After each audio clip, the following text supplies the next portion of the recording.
conduct the meeting, to help us to have the meeting going forward. And I just want to remind you that we have a resolution from the City Council that we need to apply to the rule of reform and civility. So, and also please refrain from any profanity language so that we can conduct the meeting professionally, because we do have the minor or high school students follow our city council meeting. So why don't you please, Madam Clerk, please read the instruction into the record, please. Thank you, Mayor. This is the time of the meeting that members of the public may address the City Council regarding any non-agenda items that are within the subject matter jurisdiction. Unless otherwise extended by a majority vote of the City Council, comments shall be limited to 3 minutes per speaker. Any person wishing to address the City Council in person should complete a yellow speaker slip that is provided at the entrance to the council chambers and submit the card to the city clerk. When your name is called, please step to the podium at that time and state your name and city of residence for the record. Our first speaker is Michael Varangia, followed by Kyle Seesaw. Thank you, Mayor and Council. My first item, I read the copies of the text messages between one of our council members and members of the police department about why they escorted one of the residents out to her vehicle. Now, this is a woman who walks with a cane. There was another woman who also went along and escorted out. The officers were kind enough to get her out to her car and make sure she got in her vehicle and went on her way. What bothers me about it is the tone of the text messages that wanted to know why the police department was escorting, quote, activists to their vehicle. The police department serves every single resident in this city, regardless of their political views, regardless of their gender, regardless of their sexual orientation, their color, everything. They serve all residents. And if somebody requests something simple like that, I know the officers here, they're more than happy to do it. It's part of the job. I had to do those same things, and I was real happy to help somebody from the public out. Of course, I didn't have city council members ragging on the chief about, why did you escort them out? It's part of the job. Maybe you should learn about it. Second of all, council members leaving the dais to go talk to their buddies out in the audience or people that are videoing or reporting. That stuff's got to stop. If there's a meeting going on, stay in your seat. See you later, Namquan. Maybe you'll make it back this time. This is what I'm talking about. Last meeting, this guy was gone almost the entire meeting. Today, out at this so-called press conference, he didn't show up for the study session, and neither did she. Of course, I didn't expect him to. I figured they'd pull something like that. He stood out there, videoed, and got on camera himself, and then stood by and watched a candidate for city council go up on a ladder and rip a small mirror off the building above the mayor's doorway. It's vandalism, so he got arrested for his troubles. I'm sure he's going to portray himself as a martyr to the cause. Well, if he was a martyr, like maybe back in Vietnam, they wouldn't find his body. He would just disappear somewhere. This nonsense is crazy. Why in the world do we put up with this? And now they want to elect a couple more of their own toadies to come on the city council and switch the power. Thank you, Mayor. Thank you. Our next speaker is Kyle Seesaw, followed by Mr. Lawson.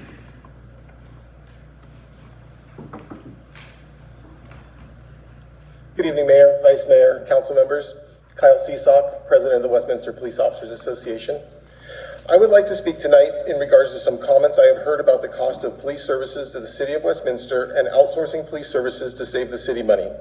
Police services were alleged to be 75% of the entire city budget. This could not be farther from the truth and is absolutely absurd. The police services only take up around 49% of the city budget, which is in line or less than similar comparable cities. Outsourcing our police services would cost the city $235 million in PERS liability, which in itself would bankrupt the city. There was a recent study conducted by council and also showed outsourcing police services would ultimately cost the city more money for less service. The city and our community have always supported our men and women in blue. I cannot express how disappointed I am to hear that there are uninformed people out there that want to take jobs away from my fellow POA members. We have some of the finest men and women serving in this community and will continue to do so. Thank you all for your support. And I have attached a letter requested by the POA from our finance department, which confirms everything I have just spoken about, and I will be forwarding the letter to the mayor. And here's the information. So I will be forwarding a copy. Thank you. Thank you.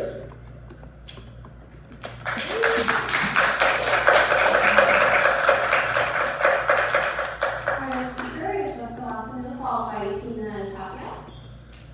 Hi, I didn't prepare to speak tonight, but then I found out about what happened tonight and I thought I might talk on it. I did see a text exchange through a public records request from one of our residents between Amy Van West and our police chief and another police officer. And it says, "Why did you tell one of the office in the council to walk an activist to their car? Isn't they supposed to be in the council chamber all time? There is none in the chamber right now. Now the activists have special privilege. Is that what the taxpayers are paying for now?" And then it continues, "Why are you asking third officer to walk an activist to her car? Is that a privilege they have now that the taxpayer are paying for? I need to give an answer to my voters in District V1. I'm somebody in District 1, and I just want everybody to know, including our officers, that if anybody needs to be walked safely to their car, I'm okay with it. So I'm okay with it.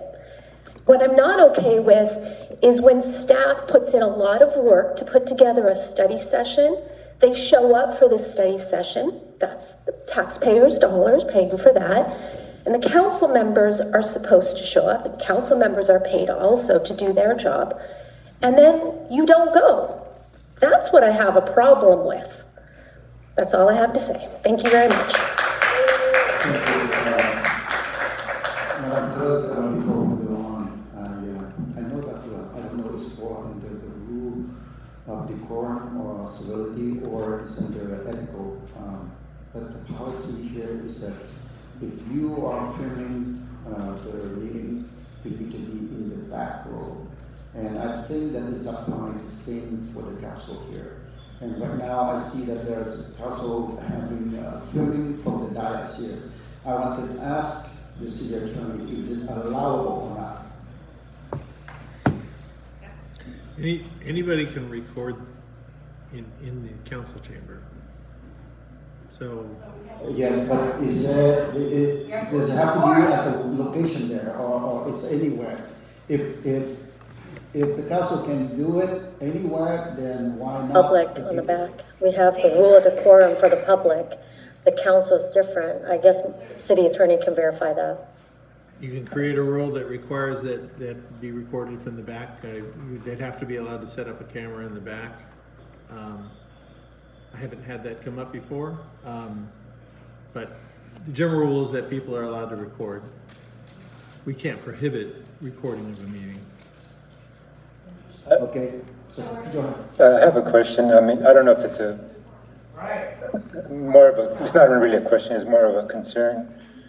I have a concern that if any council up here either snaps a picture of somebody speaking or in this case recording, I see that as a form of intimidation that's going to create fear from the members of the public coming out here and speaking, whether they want to say something positive or critique one of us, which that's their First Amendment right. that I find a very big problem for anybody of us to create that atmosphere where somebody might be afraid to come out here and speak. I find that that is very, very un-American, and it should not be here in this city or any city in America.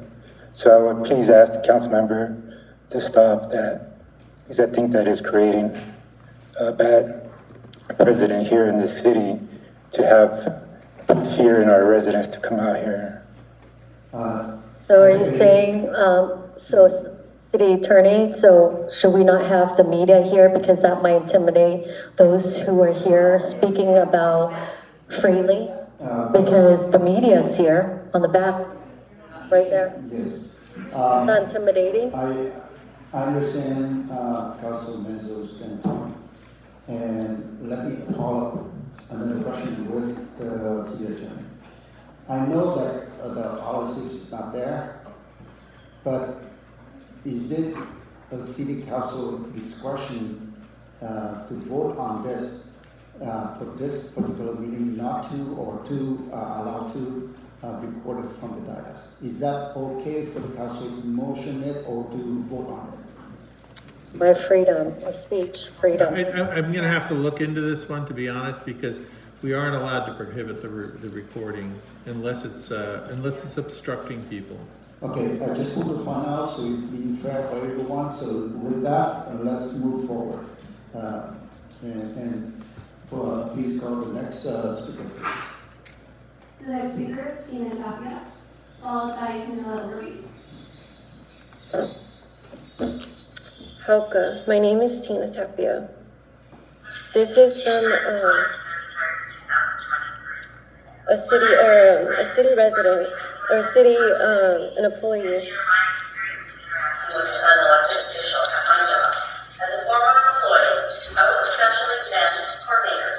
My job involved processing special event applications for various organizations. I wanted to host an event that wanted to host an event at Westminster.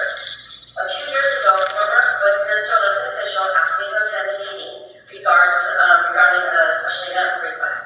When I arrived at the meeting, This employee is not only sabotaging me, but also silencing my voice. I had no idea that her daughter was a closet bully. She reminds me of Mayor Margie Rice. She was also racist, the mayor of Westminster. I have been coming to the city meeting for help, and I have not gotten any help at all. I don't do drugs, and I don't do alcohol. And I don't believe in Jesus. other incidents with elected officials, but this one really stuck with me. There should be a chain of command for everyone. In my opinion, And yesterday, it was my son's birthday. He turned 19, so happy birthday, Anthony. At 19 years old, I gave birth to him 19 years ago, and my kids are kidnapped. I have not seen my kids in almost 3 years. So thank you, City of Westminster staff and employees, old and new.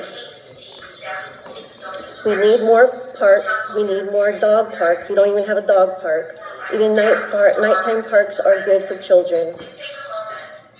It's not hard, it's easier. You were elected by the people, for the people. You are our voice. Thank you for your time. That's all I have. Thank you. Our next speaker is Camilla Urbi, followed by Sterling Hill.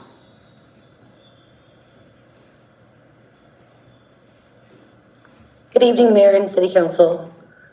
I showed up here today at 4 o'clock for the study session, and we didn't make quorum. I'm a WCF board member.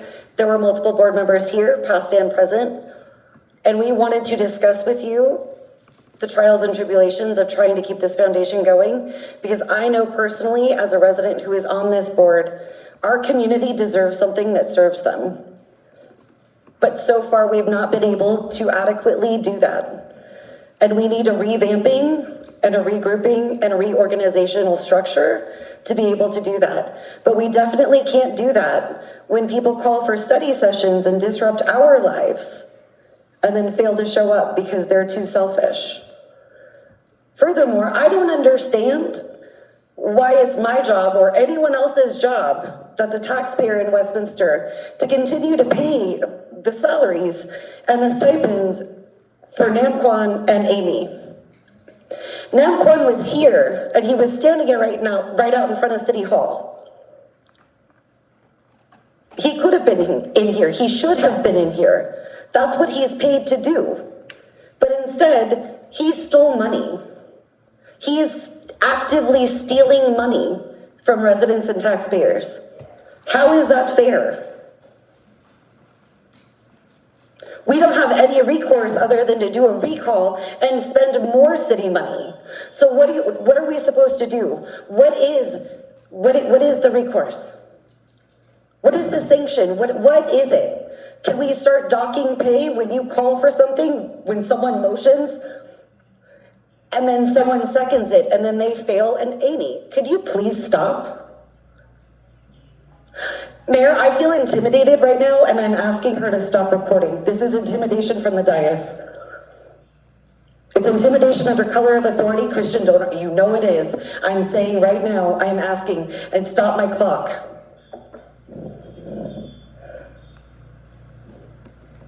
That is intimidation under color of authority. Recording is allowed as long as it's not obstructing. Christian, she's intimidating me. All right, please continue. We'll have... So what exactly is it that residents are supposed to do? Because we're paying them to do things. And as far as item 5.1, that shouldn't move forward tonight until WCF gets the actual study session that we showed up for. Because we cannot move forward in a healthy and functional way, because she has the most resignations out of any other council member. Out of the 16 who have resigned, she has 5. So why is she appointing another one? This is absolutely absurd, and Mayor, I applaud your patience because I don't have it.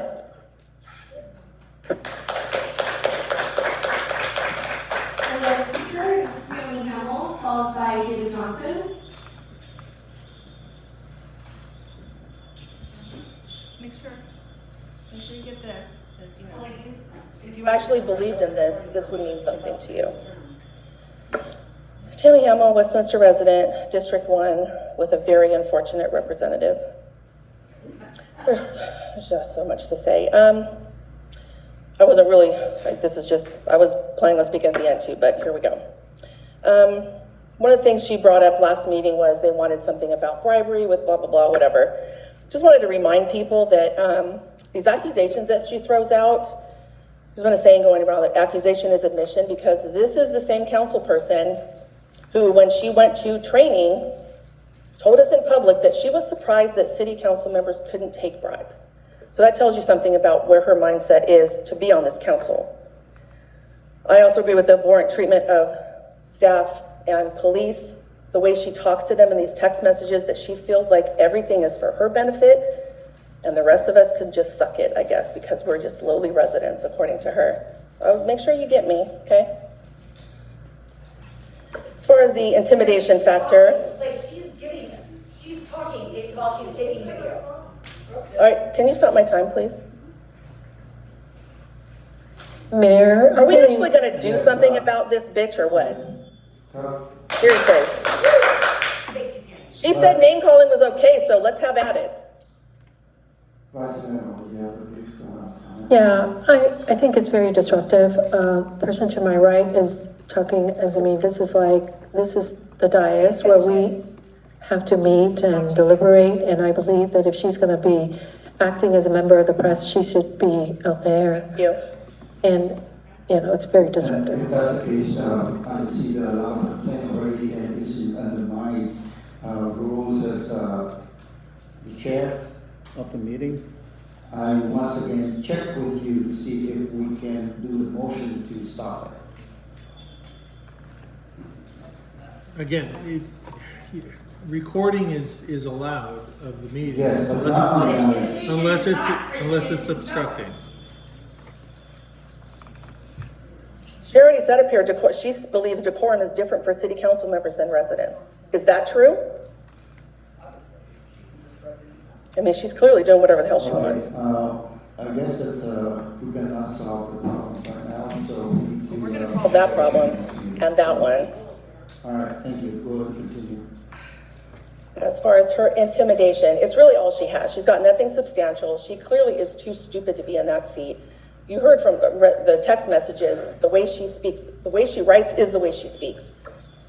She has someone coming who's being intimidating, who stared me down last meeting and was getting in my face. His wife had to physically turn him around to get him away from me after I told him to get the fuck out of my face twice. And please don't say anything about my language, because that is way more offensive than swear words. Those two, their behavior and their actions, their accusations, all of that shit is way more offensive to this city, I guarantee, than some swear words. So let's be real about that. And there she goes talking again. You are such a fucking piece of shit. Mayor, I just don't think this is right. Yes. Well, she could record according to Mr. Bettenhausen if she wants to record. I'm not going to fight that. But when she's talking and reporting, and then she's next to me like that, it's very disruptive. And I can just imagine it's very disruptive. It's very disrespectful to. Mayor, and if I can hear her, let me say something. Our goal here is for us to hear the residents speak. If the vice mayor, she can't hear, I can hear her from here, so I can't concentrate on what the residents are speaking, what they're saying. This is creating some totally disruptive for this council member up here speaking. Yeah, I was just gonna say, the issue of recording is one thing, the issue of speaking, that gets more to disruption of the meeting. So Civility doing that, Civility talking about it. So if you consider this is, you allow this is a disrupting according to Vice Mayor and also Councilman Menso. My right to I move to stop Councilman West from talking. From the recording. Recording is my right.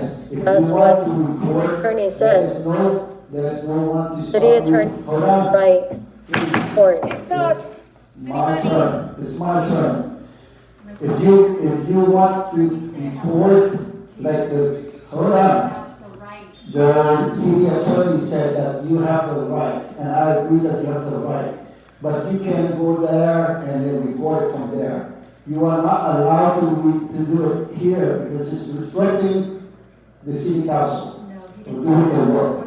So at this point here, I move to have Councilmember West either stop recording at the dais or go down there to have recording down there. Anyone lawsuit coming up to the city from my right. So you want to cost the city more money by bogus lawsuits? Is that what the mayor wants to do? Taking People's. Am I allowed to do that? Again, you can't prohibit the recording of the meeting. The issue of disrupting the meeting by talking. So stop talking. That's what I was talking Okay, about. what I'm doing right now, okay, let me go ahead and remove from, take back from their motion.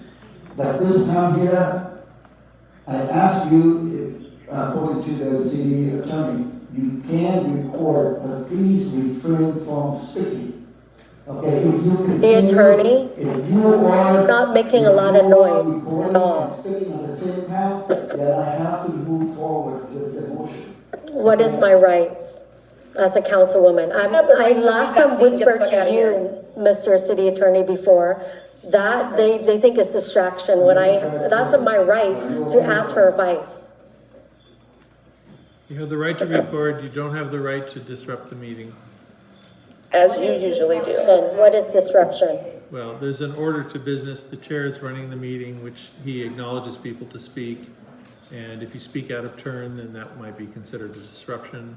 I didn't speak out of turn. I didn't speak out of turn at all. Yeah, so that's what it is, to answer your question.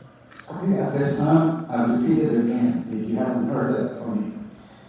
I allow for you to go ahead and continue with the recording at the dais without speaking, because it's going to be disrupting the city council from doing their business. City attorney. And if you continue to do that, then I have to move with a motion. Yeah, Christian, that I City wrote, that's all of attorney, us. what's my right?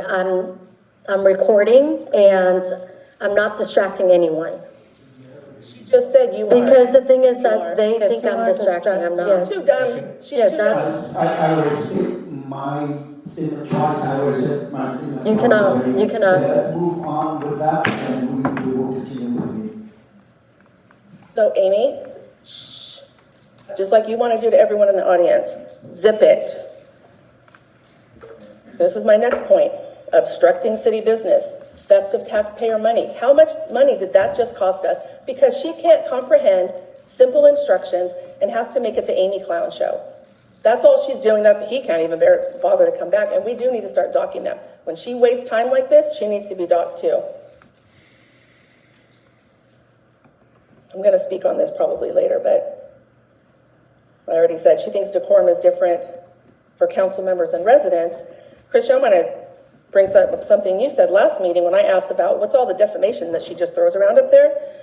Your answer to me was defamation is different for council members. So I think you owe it to resident. That's what you said.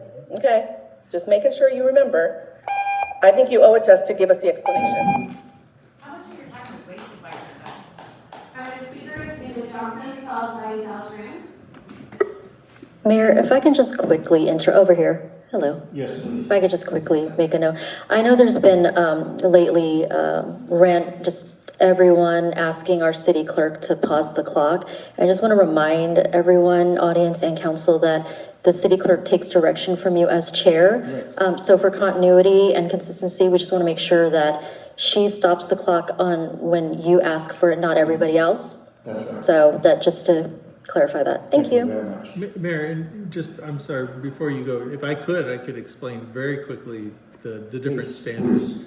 Yeah, and there's case law on this. It's a New York Times case, which basically says that if you're a public figure, what is a public figure? An elected official would be a public figure. Other people that put themselves out in the public eye, those people are public figures. If you're a public figure, then the standard in order to prove defamation against that person is higher. You have to show that it was false, that you knew it was false, and that there's a maliciousness to the information. That's why you see a lot of negative information put out there by these public figures on media. It's a different standard for the audience, meaning defamation can be more easily proven to a member of the audience, let's say, somebody who's not a public figure. If you say something negative about them, you can more easily prove a defamation case in that situation than you could if the person you're talking about is a public figure. So I think it's the reverse of what you think.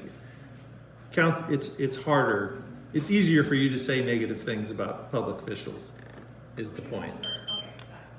Thank you very much. That was the answer. Thank you. All right, thank you. Next. David Johnson. My name is David Johnson, resident in Area 1 of the city. So thank you for this opportunity. Whose ever idea it was to have a Westminster Community Foundation, that was a good idea. Many cities have them, and it makes a lot of sense to find other ways to fund wonderful things that happen in our city. I'm going to miss the mayor. So what I wanted to emphasize, though, is it has to be done effectively and legally. And effectively is an issue if 16 of the members have turned over of the 11-person board in approximately 1 year, then obviously something is wrong, right? And a logical leader would want to determine the root cause of something wrong before they just throw more resources at it, right? So I'd recommend you identify the root cause of why there's so much turnover. I would suggest it has something to do with the dysfunctional culture of that group based on its leadership. Most people don't leave their organization, they leave their supervisor, they leave their leader. So I would appreciate if you look at that. I know that at least one city council person and the president of that organization has said that they're ready for you to appoint more people right now and build it up. Well, wait a second, isn't that just doing the same thing over and over again? Isn't that being in denial? Shouldn't we fix it first? On the legal side, it is appropriate that you could all have appointed the first 11. Because it wasn't a nonprofit at that time. But there's a point in time when it became a nonprofit, and it was submitted to the United States government in California as a legal entity of a nonprofit corporation. A government agency cannot control a nonprofit corporation, and vice versa. And when you continue to reappoint people, and the only people that could reappoint to that are city council persons, you're in essence controlling that nonprofit, and they are not a nonprofit. Those who give through that nonprofit thinking that their money was nonprofit can then provide a legal case against you and that, because they are you. They're no different from a commission right now, because you're just appointing them on, and if you look at chapter 2 of their bylaws, you could do that every 2 years as terms. You are controlling the entire decision-making board. So I gave this exact scenario to the attorney at the school district where I happen to be a trustee, although I do not speak on their behalf. And he came back and said, yes, under that exact scenario, we as a school district, he's advising we would never do that. You cannot have your board control the nonprofit corporation. And all of that information was provided to you. It was in the notes for the study session that the city council person had and did not attend. So you could find it there. The legal advice from that attorney. Thank you.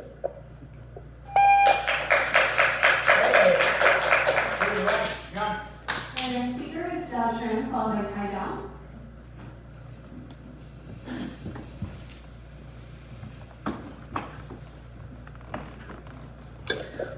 Good evening.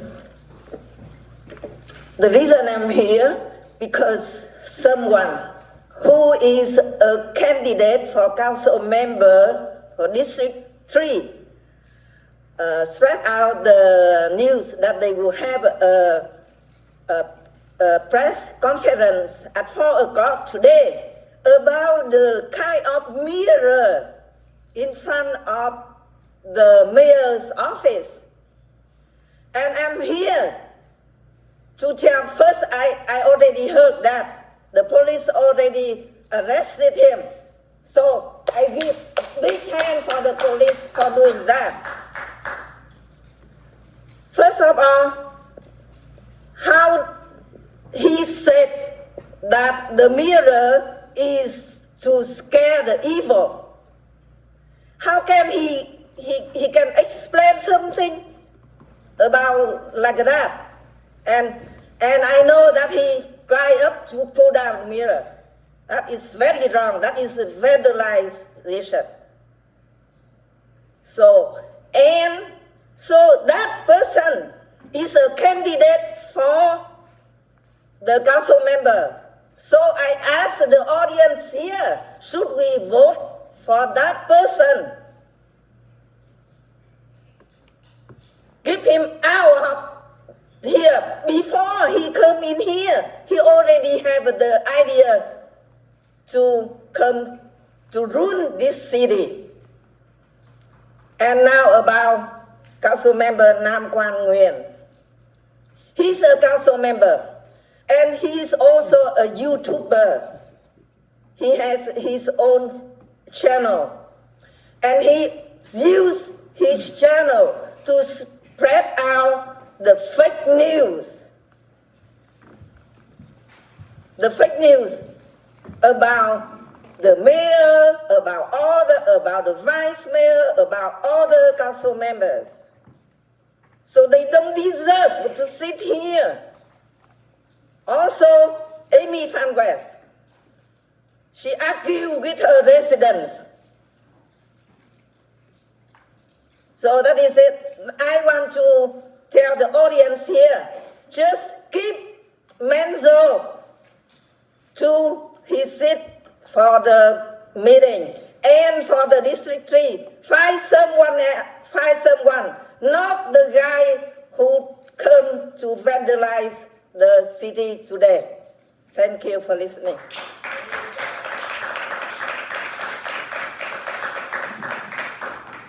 Our last speaker is Kyle.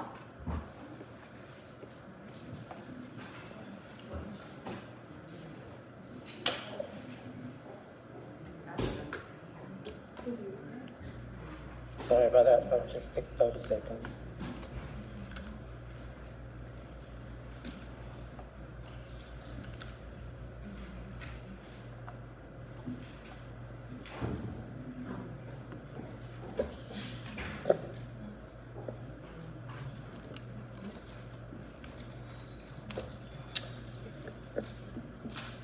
All right, good evening, everyone. Mr. City Attorney, Mayor. Well, I didn't know I would be able to speak before midnight. So congratulations, you did the right thing. And Mr. City Attorney, I'm glad that you finally put your feet down and actually explain the law to them and tell them to do the right thing instead of, let them give in to their demands and trying to turn this city into kind of their own kingdom, I guess. Well, according to the recent comments from their cronies, it seems like they're trying to duke it out to see which one of them, which team of them is gonna hold the majority of the city council after the election. Well, I guess in the mainstream we said we should vote for the lesser of the two evil, right? But in my culture, I would say that you both are dogs, so it doesn't make any difference to me. Well, worse come to shove, I'd hate to see that, the 5 members of the city councils are Vietnamese American.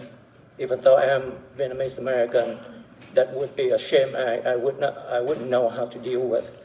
So, Mr. Manzo, I wish you the best of luck. I hope, if you get elected, you would do the right thing and at least somehow to maintain the city, a council that can serve the city and serve the people. And the reason I said that, some of them actually exposed themselves and revealing that they intend to fire the city manager and install their crony, their boss, Tali Dip, to replace her. It didn't work out, right, because of Vice Mayor Kimberly Ho. But I guess, like I said, after November 5th, either they gonna install Tala Dip or Mr. Nguyen is gonna probably put his wife to replace the warden here. Like somebody already exposed that the Midway Cemetery, you guys ran it, and between you brother-in-laws, get all kind of meetings and sharing the profit, and you intend to do the same to the city council, and that's just a shame. And worse come to shove, if you guys get elected, I will continue with the recall proceed. We'll recall Nam Quan. So please, I call for your support. And Mayor, we do have one more speaker, Terry Rains.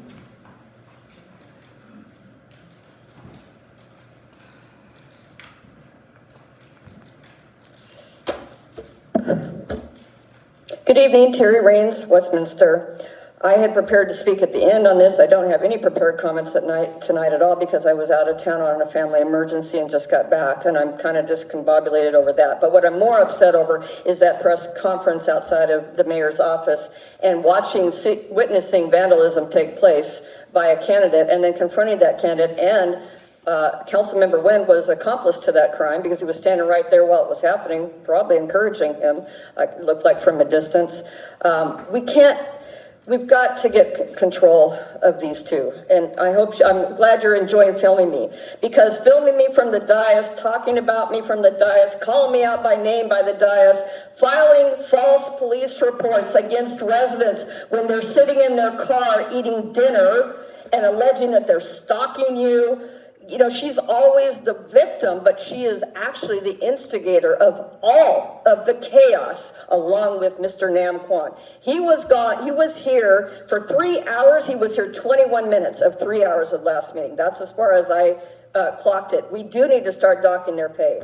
And in the police report, Councilwoman West said that she's filed multiple reports in the past where she felt her statements were inaccurately written after WPD officers obtained her statement. Fan requested that this report be investigated by the sheriffs because it was a conflict of interest that the WPD was investigating it. She stated that as a council member, she was their boss, the police. That is categorically false. Christine Corden, the city manager, is the boss of the chief of police, and the rest of the officers report to the chief of police. There are so many false statements in this police report.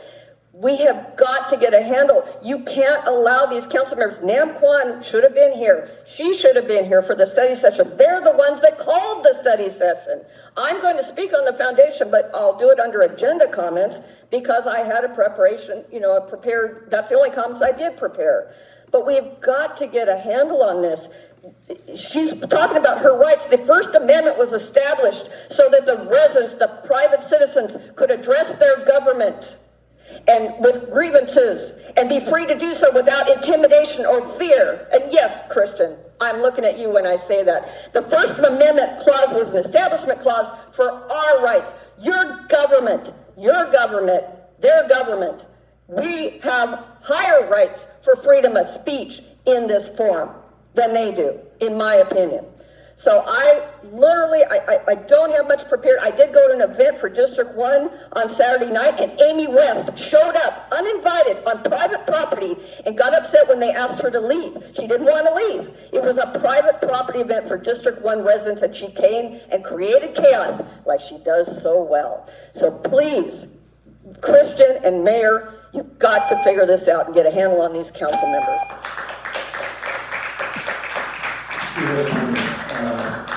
I understand people trying to tell me to take control of the meeting in terms of what we just heard, that the items were brought up, brought forward and agendized by the council members, and they were not here to present the item that they proposed.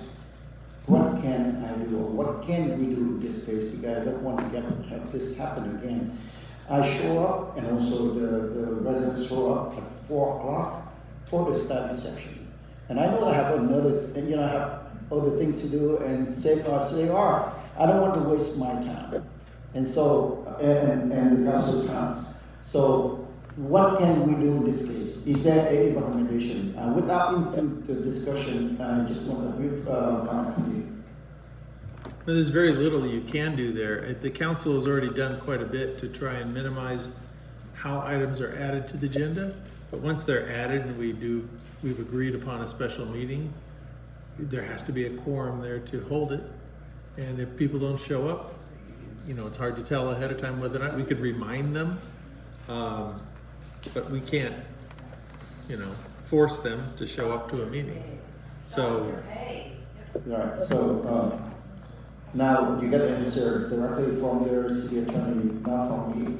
So hopefully that you understand where I'm coming from.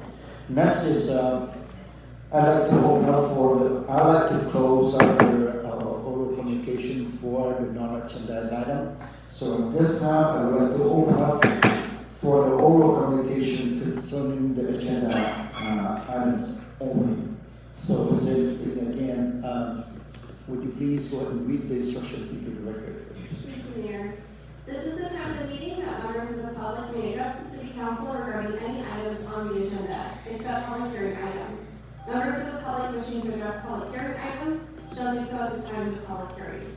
Unless otherwise extended by a majority vote of the City Council, comments shall be limited to 3 minutes per speaker. Any person wishing to address the City Council in person should complete a green speaker slip that is provided at the entrance to the council chambers and submit the card to the city clerk. When your name is called, please step to the podium at that time and state your name and city of residence for the record. Our first speaker is Michael Varangia, followed by Lynn Không. Thank you. The first thing I'd like to mention is about item 6.1, and that's the support for Prop 36. I took a quick look at it to see what it was about. Oh, nice you two could be in here. Don't let the governor have his own program, which he calls the retail theft package, as an alternative to Prop 36. Because the last time the government did something like this, we got AB 109, Prop 47, and Prop 57, which dumped thousands of convicted felons back out onto the streets. And you know as well as I do, crime went through the roof. Property crime, vehicle thefts, assault and battery. we can't have this. And if Prop 36 will help that, and I know the chief would probably look into this a lot closer, but from what I could figure out, there are some built-in things with this, and especially concerning fentanyl, which was one of the additions in Prop 36. The other thing, all of the rest of the items and the closed session items, if you pull from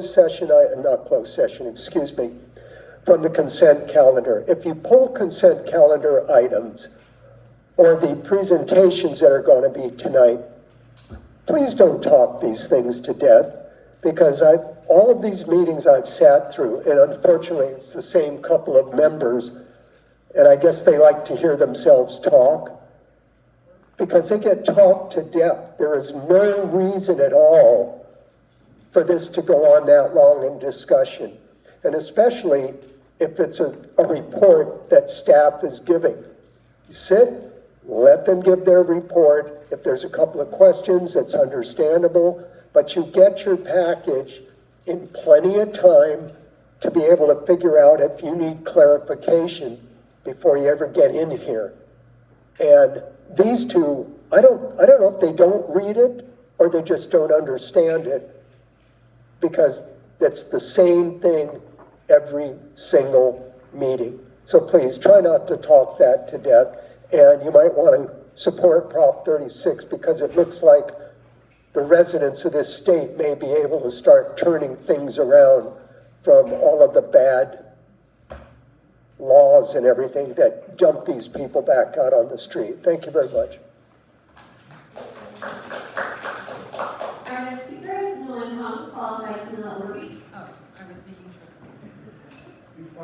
No, it's you. I just wanted to make sure it's on there.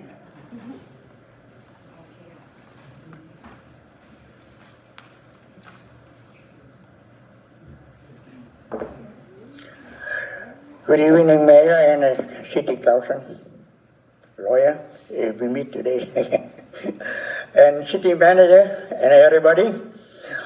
I just come up on, one question before I bring my subject today.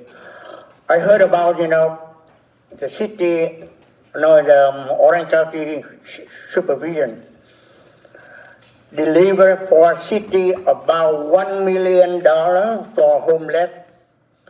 And this afternoon, I talked to Councilman Nam Quan Nguyen, said a 3-person, Charlie Chi Nguyen, Mayor, and Councilman Manjo, and Kimberly Hall. Everybody have on my email already. But anyway, so, we vote no discuss about in public. But I heard about it, Orange County going to sue city because they want $1 million back to the Orange County. If you don't want to bring it up, okay, I'm willing to pay for investigation. I'm willing. Somebody already behind me told me, go ahead. So I am a resident of Westminster. I want to know about where is $1 million, 5 members, two different ways. One saying, oh no, we returned it to Orange County. One saying, no, they don't discuss in a meeting. And now I heard about, we already sent money back. However, Nhật Linh, one of the YouTuber from Charlie Chi Nguyen say, hey, the $1 million we don't take today, we will take back tomorrow. That is BS. I don't understand about that. What is going on over here? Do you know, everybody sit here, the New York mayor just today, or 45 minutes ago, was indignant about corruption. It's like Andrew Doe very soon. I don't think Andrew Doe corruption, but anyway, I have 34 minutes. Can I talk to my subject? I have a question about relationship between AASCA from Lam Chao Nguyen and Westminster Community Foundation. Very quickly, I noted that the city cannot, member cannot appoint the member for a non-profit organization. Non-profit organization not working for the council. Can I continue? Thank you.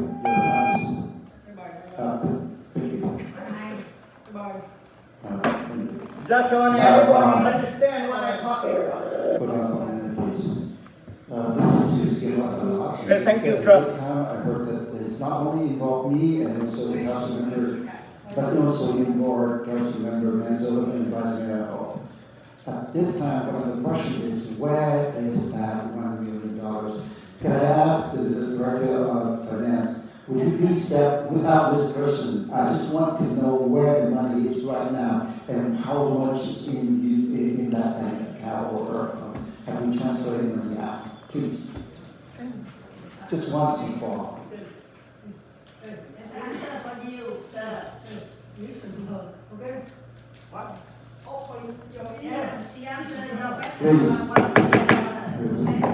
Good evening. The city has the money. The money was transferred to the city, and the city has it in our bank account. In our bank account, what is the amount? $1 million. $1 million. Yes. Thank you very much. You're welcome. Next. Our next speaker is Camilla Overby, followed by Tammy Howell. Please, no talking. On your turn. Please, yes. Good evening, Mayor and Council. Again, I'm just here to talk on item 5.1 with regard to the appointment to the Westminster Community Foundation. I just want to make sure that I am adamantly clear that I do not believe that an appointment should move forward tonight. When study session was ignored by the two individuals who called for it, I think that the foundation and the council need to sit together and draft a proper way to move forward. So I would respectfully ask that you not approve an appointment and actually pull that item pending a study session regarding the Westminster Community Foundation. There is no need to continue doing this and wasting taxpayer time and money, and especially staff time and money. So if you would please just take that under advisement. Study session needs to happen before anything. Your point is very well received. Next.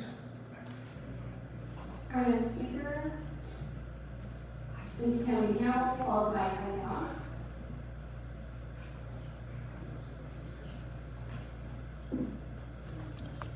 Okay, Tammy Hamill, Westminster resident, District 1. Kind of glad she's not here because maybe I won't get interrupted because she's not going to like this. Speaking on the invocation on the agenda, over at the press conference earlier, Joseph Nyo, after he was arrested and whatever, he was talking about how religious things on city property is illegal and blah, blah, blah, whatever. And I said, oh, so you believe that nothing religious should be on city property? And he said, no. I said, okay, so, and Nam Kwan apparently agrees with this because he was over there advocating for him to do what he's doing and getting arrested and being an accessory to a crime. So I'm calling on my District 1 representative, which I know she's not going to do anything, to remove "In God We Trust" and take off the invocation, because especially with her behavior and her, whatever she was doing, making a show, that's why she's probably recording herself doing it so she can show her friends on social media, I'm sure.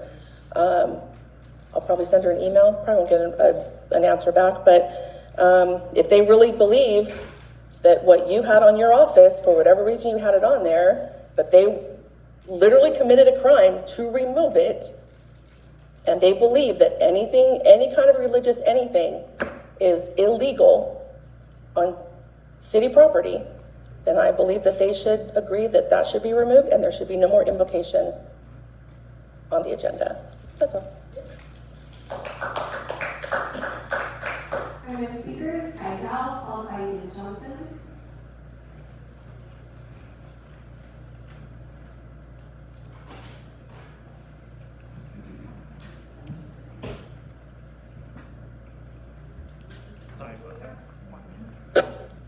All right, I'll be talking about item 5.1, right? Regarding the appointment to the Westminster Community Foundation. I cannot address this item without talking about cronyism and nepotism. I heard that you appointed, or whoever appointed somehow, the family member of Mayor Charlie Ching-Wen is the CEO of this, or has been once CEO of this community foundation, receiving funds for the Tet Parade. And according to my knowledge, Jacqueline, one of your very close associate, and I don't know your admission to her relationship with you, but at least she defends you wholeheartedly. She cares a lot about you, and she's openly, publicly go on social media asking people to send her money so that she can give it to the fund. That's totally illegal. And like I said, I cannot talk about this foundation without addressing the issue of cronyism and nepotism. And if you learn anything from Andrew Doe, I would advise you to make your move cautiously. I heard that you trying to bring your brother-in-law into the council. You can explain that all you want. The way we see it, if two of your family members is sitting on the dais representing the city, then I have a problem with it. Not to mention that you guys are already working together at the Midway Sanitary District, and I have, she already left.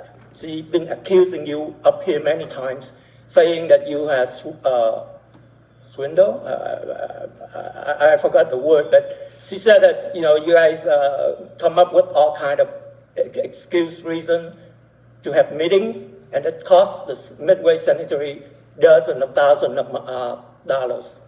So, like I said, whatever happened, I don't think Nam Quang deserves to be in the council, because this is not the first time he's absent when we are up here addressing the council. So again, we will do it, and hopefully we'll do it right, and hopefully we will succeed in recalling Nam Quang and replacing him with someone who ready to serve our city. And so I ask for your support. Thank you. You will be tired of your opinion, but not negative, not accepted. Thank you. Our next speaker is David Johnson, followed by our final speaker, Terry Greens. Thank you. I just, earlier I said that I had proposed a very similar, if not identical, situation of a foundation that a school district could have, another government agency, right?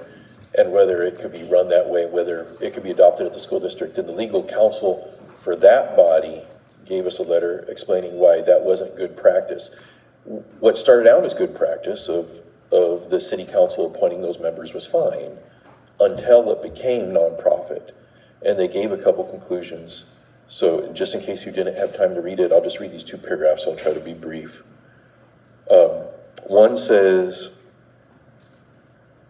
going forward, it is recommended that the foundation utilize independent legal counsel, and they often refer to their foundations to For-Purpose Law, which is a different law firm specializing in nonprofit organizations. That's because if we continue to use our resources and our city attorney and what have you to do that, it could be perceived or maybe even legally defined as a gift of public funds to a nonprofit corporation. So we have to be careful with that. The other said, it is recommended that the district, or in this case, we would apply it to the city, move away from an appointed model where you appoint those members, and instead have a nonprofit established bylaws which govern recruitment for the foundation members, filling their own vacancies. And I think that's important to distinguish the difference between what was set up okay, but there's a point at which you have to release them to be their own nonprofit organization, right? So I do think that this is a great idea. We should have the foundation, we should do lots of good things, but you can't treat it like a commission or a task force, because it's not. It's a nonprofit organization. It's a separate legal entity, and a nonprofit cannot be controlled by a government agency. Thank you. Our final speaker is Terry Reeves.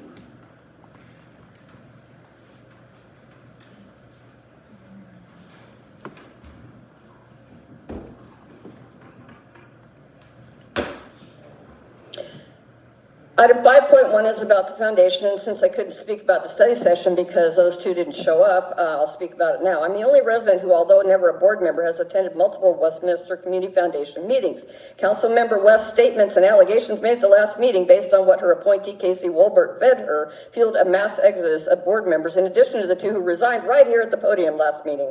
Only 4 members remain, not enough to meet or take action. Only 2 original members appointed in June 2023 remain, and 2 have terms expiring in January. The city's website still shows Lam Chow Wen as a current board member. The board rightfully fired Lam Chow as treasurer on August 26th, and she resigned the board on September 13th. 16 resignations in just over a year, and the board has never had 11 active members. Councilmember West's brilliant idea on how members should be appointed and replaced by city council members around election cycles created most of this mess. Worse, you all co-signed that BS. The bylaws are a mess, thanks to City Attorney Bettenhausen. Per a letter in your agenda packet, David Johnson stated he tried to get the bylaws revised, but then he just up and quit at the second meeting before anything got done. In my opinion, Johnson should not have used school district resources to get that hypothetical legal opinion, but I do agree with it. The board has done nothing about the bylaws. Camilla Overbeek, appointed in March, tried to get revisions going again, but the rest of the board did nothing, and your brilliant city attorney added section 7.03. The foundation cannot adopt, amend, or repeal in part or in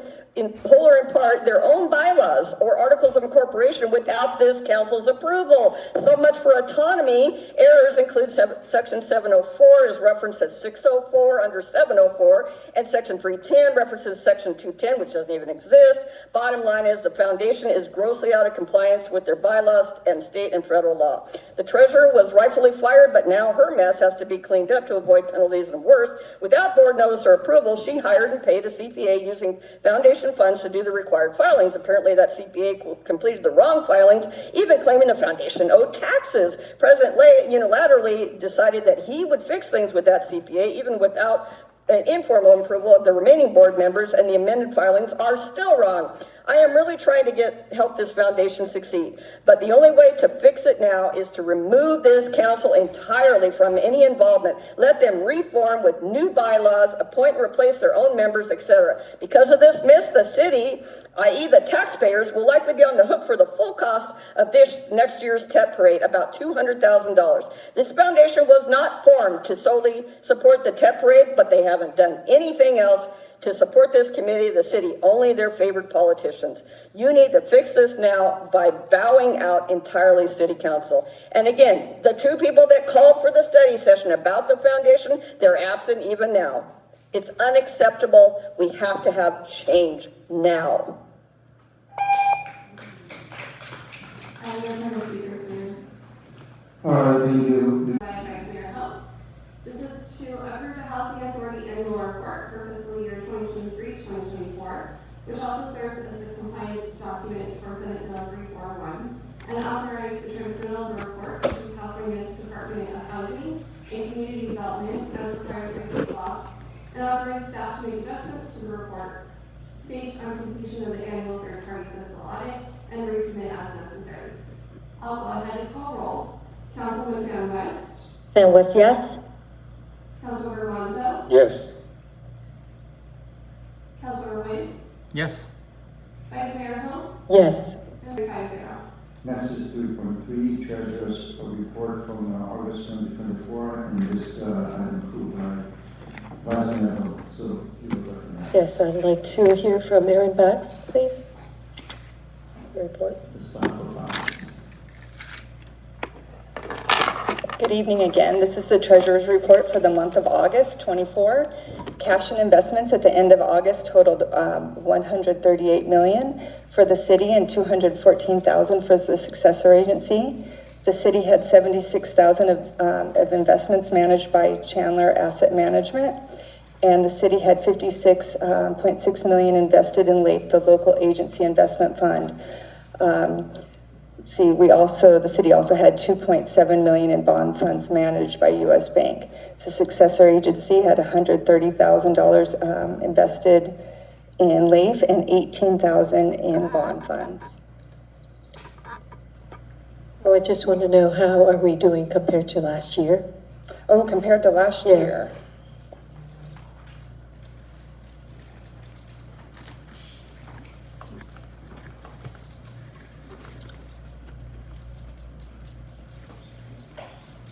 So this report doesn't compare it to last year, but I can certainly add that going forward.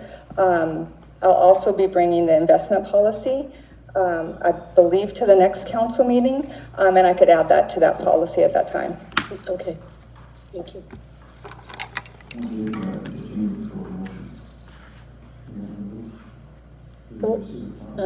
Is this something that, does this include the, what is it, the Measure Y money and all, everything, or? It does, yes. This is the city's total cash. So the cash for all of our funds, general fund, water fund, everything is included in this. And this is for August only? So this is a correct. These are the totals for the end of August. Okay. And the activity, the report is the activity from Chandler Asset Management. Okay, got it. Thank you. Move to approve. Second. I have a motion made by Vice Mayor Ho, seconded by Councilmember Monzo. This is to receive and file the report. I'll go to call roll. Councilman Van West. Fan West, yes? Councilmember Monzo. Yes. Councilmember Wynn. Yes. Vice Mayor Ho. Yes. Mayor Wynn. Yes. Motion carried 5-0. All right, thank you very much. And now we move to this your report. Next is public hearing. Would you please, Madam Clerk, read the instruction to the record, please? Thank you, Mayor. Anyone wishing to speak on an open public hearing may speak in person. Speakers during public hearing comments will each have 3 minutes to speak on each public hearing item. Any person wishing to address the City Council in person should complete a green speaker slip that is provided at the entrance to the council chambers and submit the card to the city clerk. When your name is called, please step to the podium at that time and state your name and city of residence for the record.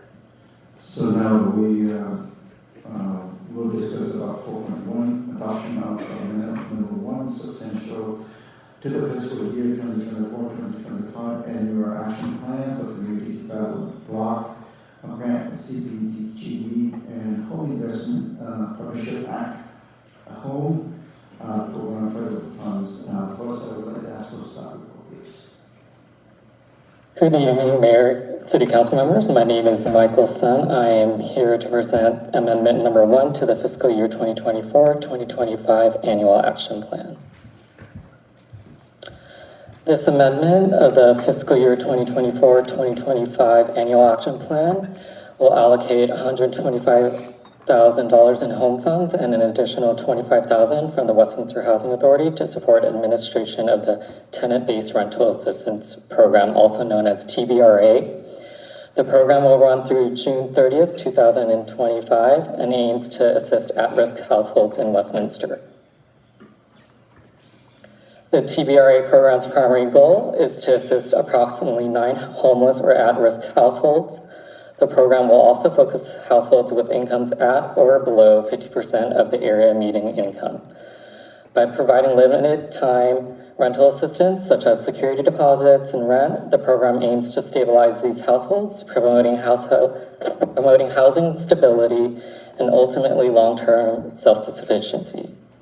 The program will operate through June 2025. Additionally, the TBRA program is consistent with the priority housing needs identified in the fiscal year 2020-2024 consolidated plan.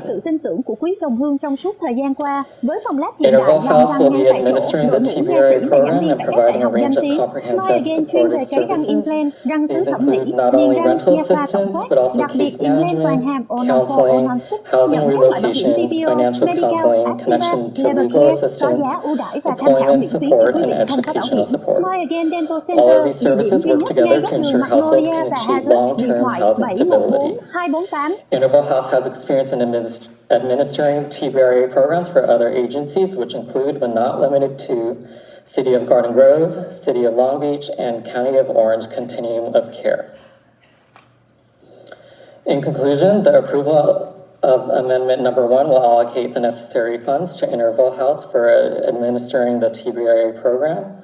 The program will provide essential assistance to families in Westminster, reducing homelessness and promoting stability in the Westminster community. We also have a representative here from Interval House, should you have any questions for them as well. Thank you, and that concludes my presentation. Thank you very much. At this time, from the mayor and staff, so if there is any question for staff. Is there any question for staff?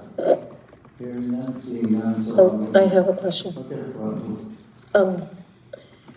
Maybe that would be for the interval housing. Hi there. Yes. It's really, I think this is a great program. So could you tell me, this is for 9 homeless or potentially homeless households? So it's a program that will serve both people experiencing homelessness that need to get into a brand new home, or people that need help with what we call homeless prevention, which is just maintaining their home that they're in now so that they could avoid homelessness. Okay, so I'm just very surprised that the cost is really only $125,000, right? And we are moving money, so money that we already have sitting there in the CDBG fund and HUD fund. Is that what we're doing? We're just... So the reason why for the $125,000 is because we're running into expenditure deadlines, and that amount will capture that expenditure deadline by the June 30th, 2025 deadline. That's why we have only that amount. Oh, okay. But, yeah. It's a short grant. It's only a 9-month grant. 9 months, yeah. So it's from October 1st, 2024 to June 30th, 2025. So in those 9 months, we will be able to help those 9 households at least to, either maintain their home or get into a new home. Maintain their home where they're at? Yes, so that's the homeless prevention component of it. Okay, I see. Is when people are, falling behind on their rent, we are able to help them catch up and then possibly pay a couple of months after they're initially caught up so that they can, establish themselves again and then continue paying their rent on their own. And for Interval House, what role do you play? We are primarily a domestic violence agency. And so we would take referrals for both domestic violence and non-domestic violence clients from the city of Westminster. We have ways to get the referrals to us. So we work with 211, of course, and then we also have a 24-hour hotline that we answer so that we can capture any clients that are looking for that kind of assistance. I see. So is this just an add-on to what you're already doing? And then you're serving 9 more families, or? Yeah, so right now we have a contract with the city of Westminster for a different amount of, it's a similar program that's going to be running through April of 2025. And this is just going to be like an added amount of money that we can, it'll be running as its own separate program, but we will be able to help more people in the city. And do you think on the average, how long does it take to get them back on their feet?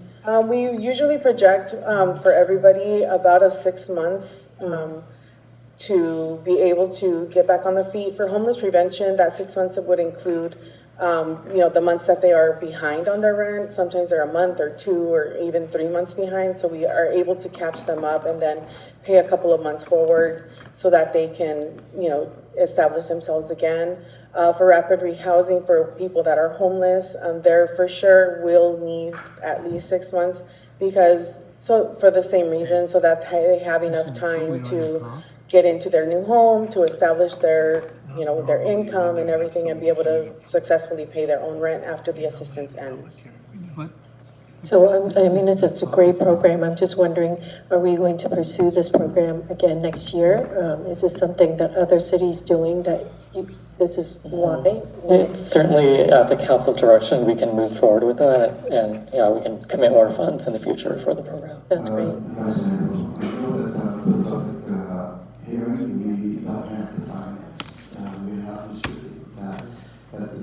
Okay.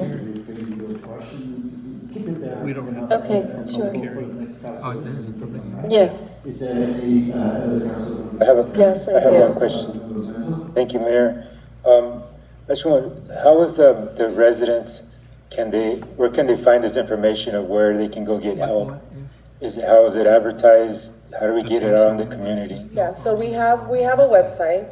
We have a website where, you know, anybody can go there, and there's our phone numbers and our email addresses there. We work very, very closely, like I said, with 211. So anybody that needs help can call 211, and there's different resources that they can connect the caller with. So through 211, they are able to say, oh, I live in the city of Westminster, I need rental assistance. The people at 211 can look up the information, and then they give them our phone numbers. They call us. We have case managers there that'll answer the phone and take information and move forward with whoever we can help. Thank you. Or maybe this is this information available at our Family Resource Center?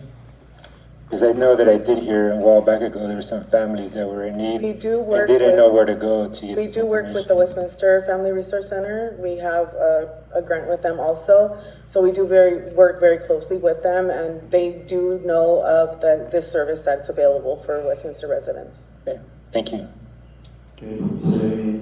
Yes, Mr. Mayor. Okay, so also, this is great that you're having this program for a domestic violent client to help them get back on their feet. That's amazing. Now, do you guys also have other program where other people could contact you, not regarding domestic violence, but they need help with housing or rent or whatnot? Are This program serves domestic violence and non-domestic violence residents of Westminster. So, I mean, we are primarily a domestic violence agency, but for these programs, we help anybody that would be able to call and qualify. I mean, there's income limits and things like that people would need to qualify for, but as long as they qualify, we can help them. And now, do they also have some legal advice for them? If those who are renting and they need help, can they call 211 and say, hey, I need some help legal advice? Do you guys have something like that for them as well? For people that are, like in a rental position, or instead of, they can, yes, you know what of I mean? course. Yes, they can call us, and we have, all of our advocates are very, familiar with a lot of the laws and things that protect, the residents. And, if we can't find the answer, we will help find the answer. I mean, it's something that we work very closely with our clients, so whatever they need, we will be able to connect them with. Okay, so if they dial 211, what should they be asking for? So 211, they call, it's like calling information, like 411. So they would call and say, I'm a resident of Westminster and I'm looking for help with my rent. So 211 already knows that Interval House has a program in the city of Westminster that can help this person calling, so they will give them our phone number, and then they will call us. Like I said, we have a 24-hour hotline, so that is a number that they would be given, and then we would connect with them that way. Perfect. That's great. That's a great resource for the community. Thank you so much. Okay, anything else from anyone? If not, then I will move to open up for public comments. Thank you very much. Thank you. Public comment, please. Is there anybody sign up for that? I have no. Okay. Oh, sorry. Carrie would like to speak, so Terry Riggs. All right.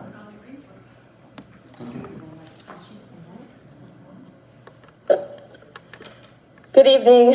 I like this amendment, but I have a couple of questions. One is that I read somewhere, again, apologies because I was out of town on an emergency, so I haven't caught up, but it looked like this is targeted towards families with children.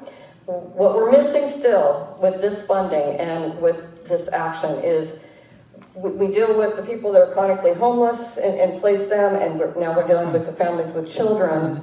We're missing one big piece, and that is seniors on fixed incomes that are being priced out of their residence, whether it's a mobile home park, paying their space rent, whether they're renting a room like myself, whether they're renting a house.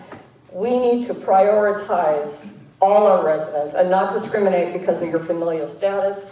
Everyone should be able to get this assistance and not wait until they're homeless to qualify as being homeless to get in. with assistance. We need rental properties in this city where the rent is based, they're subsidized, and it's based on a percentage of the tenant, whoever that tenant is, their income. We are sorely lacking in that area compared to all other cities. Other cities have housing that has that, or they subsidize, or they help. We're doing rental assistance. This is great. I like it. But again, we need to open it up, or we need to target or look at our seniors, who are the most vulnerable when you think about it. They can't go back to work. You know, they have disabling health conditions. They can't work, and they need that assistance because they paid their taxes their whole life, and they can't get assistance easily and then they're forced out, and then you have homeless, very vulnerable, elderly people that become homeless and they can't defend themselves out there on the streets. So while I think this is a good program, I think as a city, we need to look at when we do the home funds and the CDBG, we need to make sure that we're opening that assistance up and not discriminating against somebody based on their age, their familiar status, you know, their status of their family, anything like that, because I do not, we have a hole in the city. We throw a lot of money at the homeless. You know, we've had developments with units that are just for those experiencing chronic homelessness, that they have to go through the county to qualify. And then we have what we call low income, but they're not extremely low income units. They are just low income units. And myself, I can't afford it on my Social Security. I can't even get close to those rents. So I would really like this council to, when you're looking at these funding opportunities and these programs, which are great, but I think we need to really open that up and make sure that we're not leaving out people that have been supporting this city, in some cases for decades, with their tax dollars, and now they need assistance and they can't get it because, hey, they don't have minor children or, you know, whatever. So this is, and I harp on this every time we have a hearing on this, and I will continue to do so until I see positive change. Thank you. Mr. Mayor? Is there any other public comments? No, Mayor. Okay, this time I would like to close public comment. Now we come to mayor and council member discussion. Yes. Mr. Mayor, so Michael, do we have already a program in place to help the senior citizen? Do we have anything like that already? We do not know. I mean, the majority of the rental assistance program. Repeat some of that, please. At this time here for mayor and council member discussion, I'd like to stop with 5 minutes. It's just that we can go, for the next steps on that direction. So I understand that for public hearing, we have to allow the council member to go and to read it. So.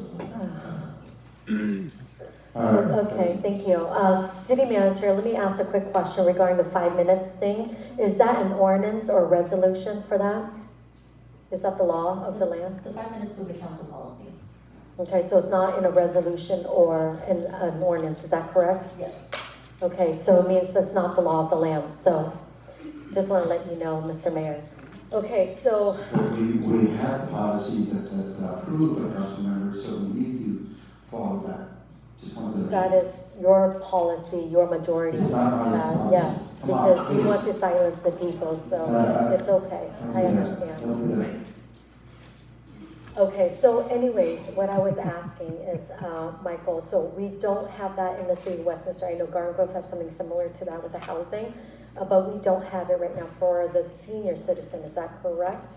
That's correct, but this program, I mean, it's open to anyone that qualifies, so they're more than welcome to, contact Interval House and go through the application process.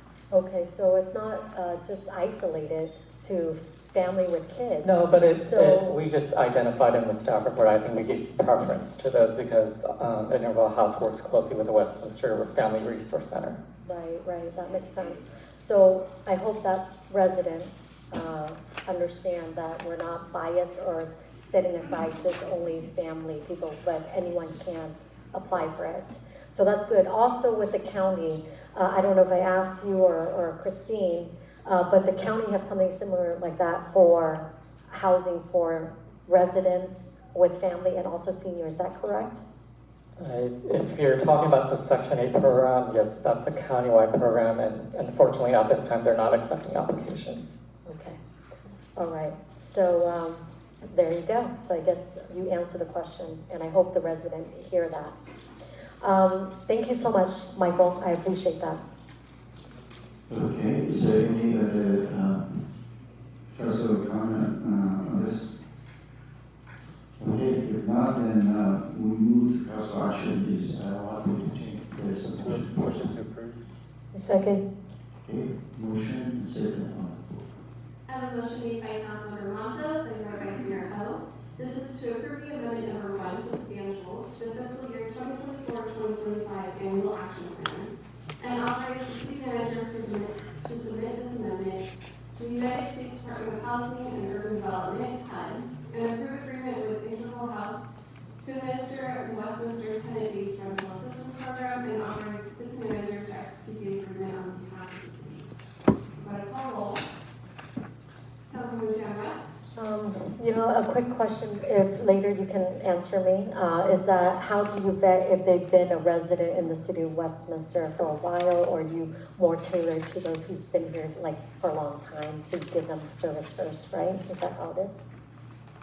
There's no length of time. We, as part of the application process, and maybe Alejandro can explain this a little bit better, they will need to provide some sort of identification that they are a current Westminster resident. Okay, doesn't matter how long they... No. Okay, gotcha.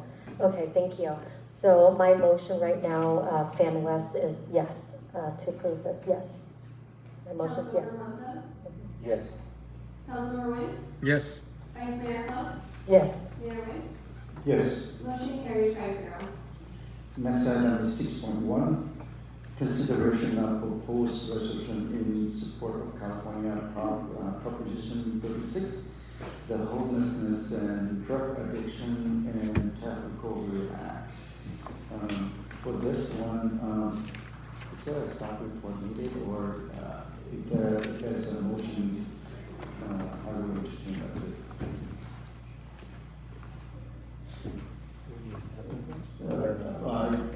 It seems like we don't need a staff report. No.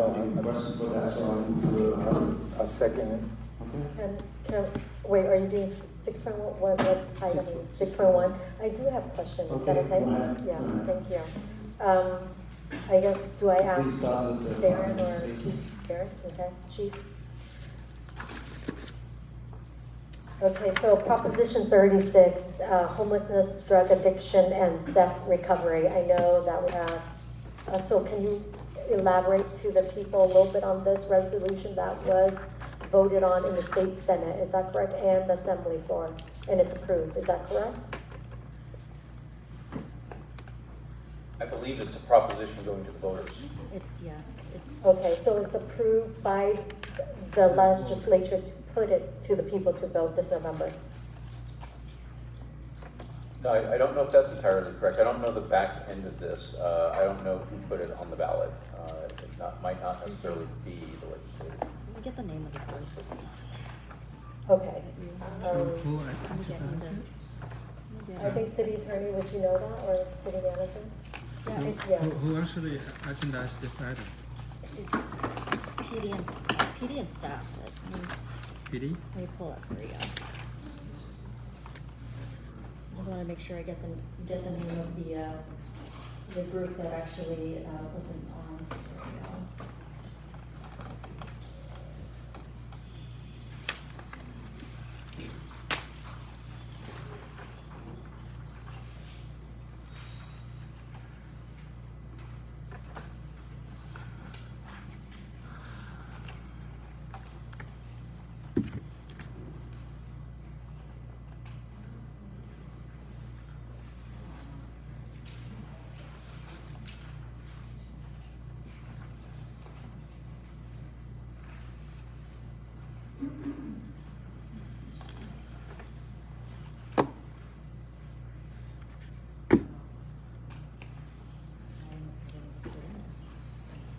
He said, answer necessary to do it now, or it can be provided later.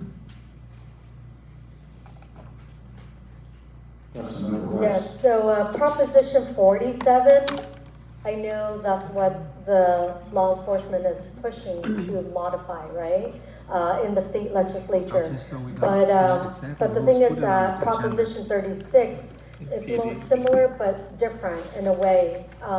So with this, are you asking the city to basically stand with Proposition 36 and for the public to vote this November to vote for this proposition?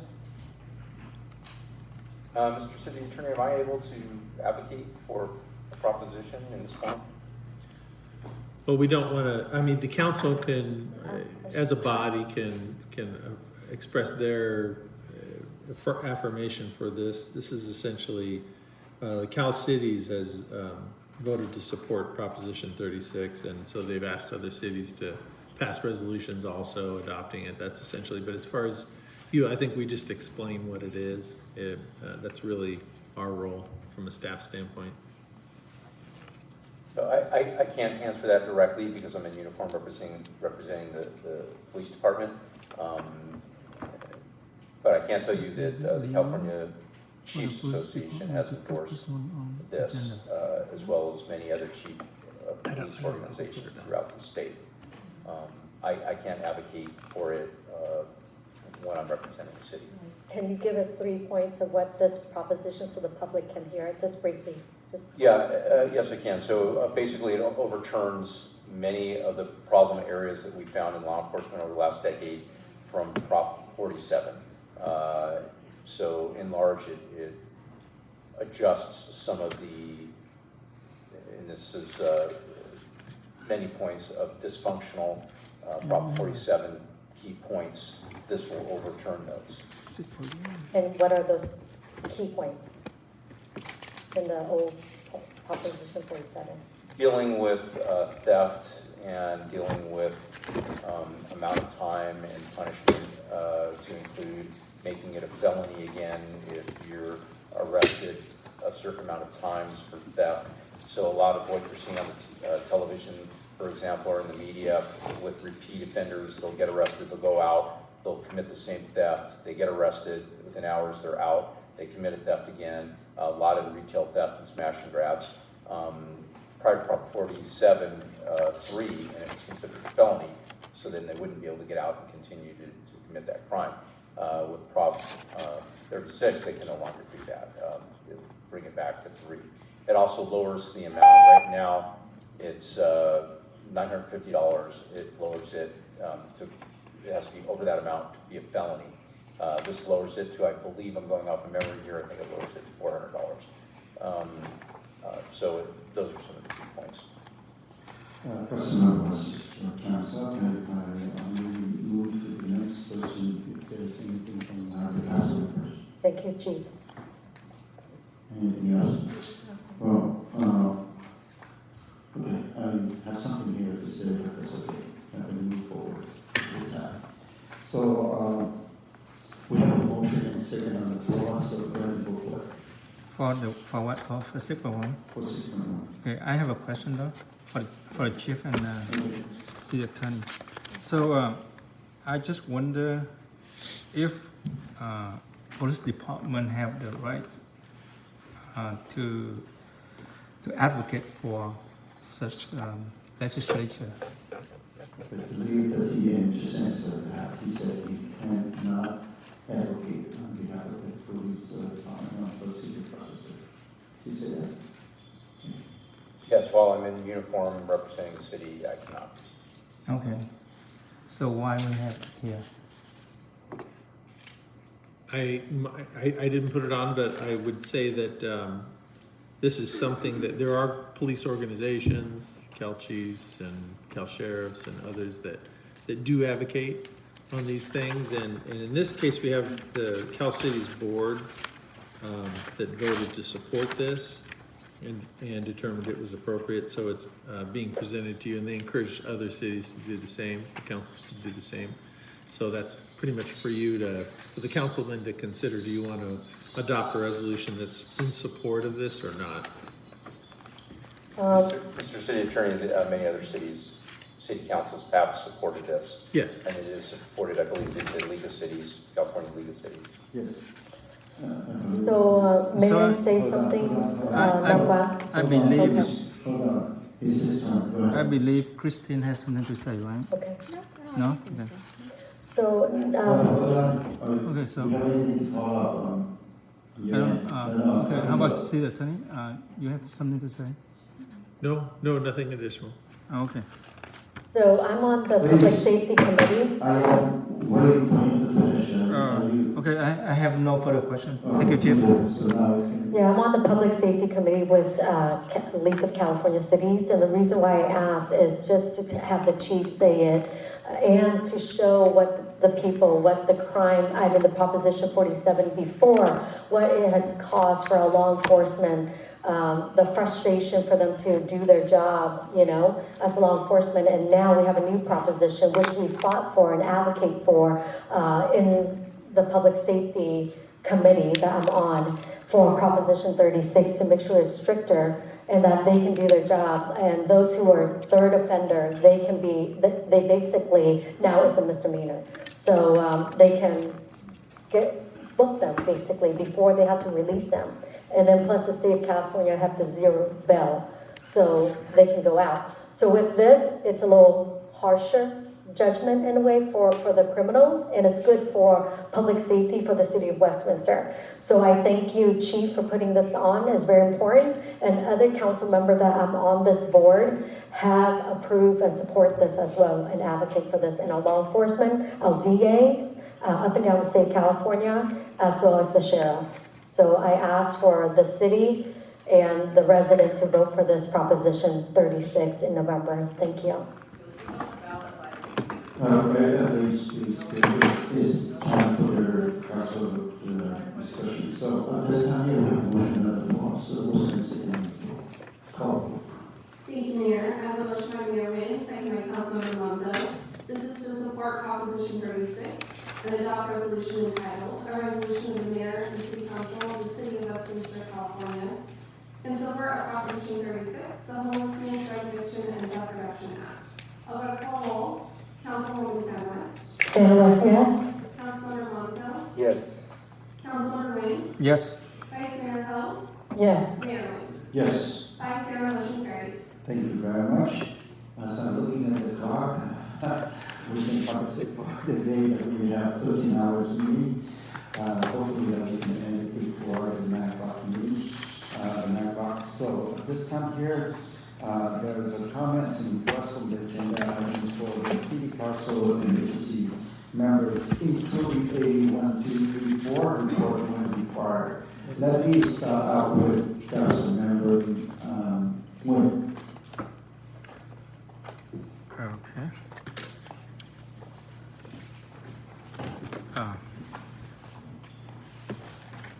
Let me start with the item that I want to put on the agenda for next my item for next agenda. I'd like to request again the city councils, the council members to reconsider my request of putting the fourth flagpole in front of the City Hall, next to the three flagpoles that we have, that going to display the yellow flag with 3 stripes. May I stop you there, Councilmember? I second it. No. I just said I stopped him there. Let me ask the city council and also the city manager. I believe that when the item brought up and is rejected or voted down, and we have the cooling period of 6 months, is that correct? No, this is not on the agenda. It's not even on the agenda. Yeah, Please, I just want to clarify. Can I do that? Please. You cut me off. Okay, I am clarifying before we are going on. Okay?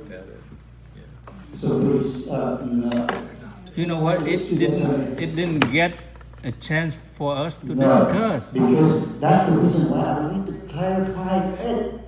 Okay? You got. I have the right to clarify. The power vested in me. You got to as a understand chairman, it. I can ask a question. So please, city attorney or the city manager? Please answer this question. Do you want to, city clerk will read it. Okay, so on our policy, I am going to read directly from the policy. Okay, a motion will be made to request the placement of the item to which the council will vote on whether to approve or deny the request. A vote to place on the item on the agenda is not a statement of support or opposition by a member of the council. If the item is not approved for placement on the I'm agenda. having trouble hearing. Yeah. If the item is not approved for placement on the agenda, then there is no majority interest at the time and it does not get placed on the agenda. The requesting council member cannot request the item again for a maximum of 6 months unless there is an urgency as determined by new information, legislation, litigation, or policy. Very clear that you can't put that on the agenda again. There's a cool period of 6 months. Am I correct? Is that okay for you? Correct. That's Okay, all. thank you very much. So you can't authorize that kind of again. Okay, all right. Because they just changed it last time when the majority vote No, to put this on the agenda. Okay. Then they have it to- I'm okay with this, and I expect you to do the same. Okay, if they deny me the opportunity to this place, yeah, to honor the people that sacrifice for the freedom, you know. No, So there is no more discussion of this item. no, I'm Okay, just talking. No, Okay, just run the clock. No, go ahead and go with the next item, please. What's wrong with you? At this time, it's nothing. I'm wrong with me. talking. I am running the meeting, so right now, go ahead and. Yes, I'm present your- speaking here. Okay, go ahead. Okay, don't cut me off. Go ahead. You stupid. Yeah, you're a stupid man. All right, that's okay, I take it. You're an idiot. That's okay. Okay, I take it. so, That's okay, please. That's all right, that's all right. People, we're judging, please. Go ahead. Go ahead. just don't cut me off. No, if you don't. Just don't properly- cut me off. If you don't properly and you continue to All right, complete that item, okay. I will cut you off. I'm telling you, because we need to move on. If the item. If you don't cut me off, we already finished this That's okay, already. but I want to make sure that we are not Idiot. repeating that. That's Okay. okay. Move on. Okay, all right, you cut me off so many times, so, okay, let me put it together. You know what, let me finish this right here. Thank you, staff, and, you know, I still, thank you, the PD, that doing your best to keep the city clean. Last time when I got an alert from a resident about the homeless people that, you know, camping on Moran Street and some Moran and Bosa.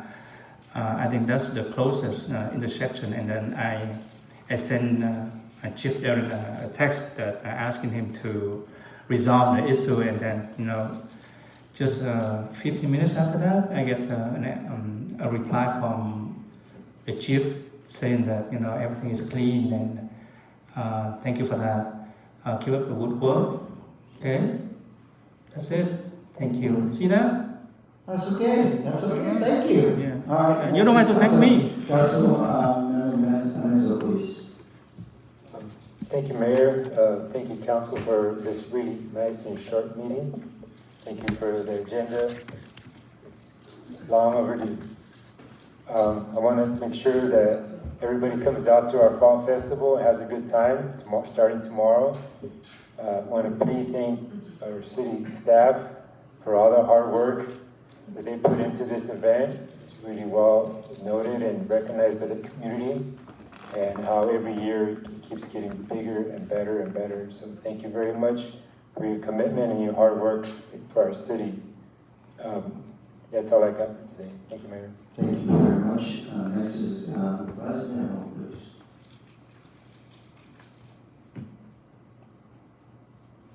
Sorry, did you call my name? Yes. Who else is left, right? Thank you. It's losing my concentration over here. But, okay, so I think, I just have a few reports for you. Of course, as you know, myself and Mayor Charlie Mayor Nguyen went to ACCOC this past week. Just want to report to you regarding that. But before I do that, I'd like to just say a few things. I know that we talked about National Hispanic Day is at October 12th, right? So that's next month. And when I looked up that, I found out that today, guess what today is National Quesadilla Day. Do you know that? And that's like my favorite food ever. So happy Quesadilla Day. And what I learned, and I think you'd love to know, and this is an incentive for us all to get out, like before Chipotle closed today. This is not an advertisement for them, but I believe they are giving out free quesadillas.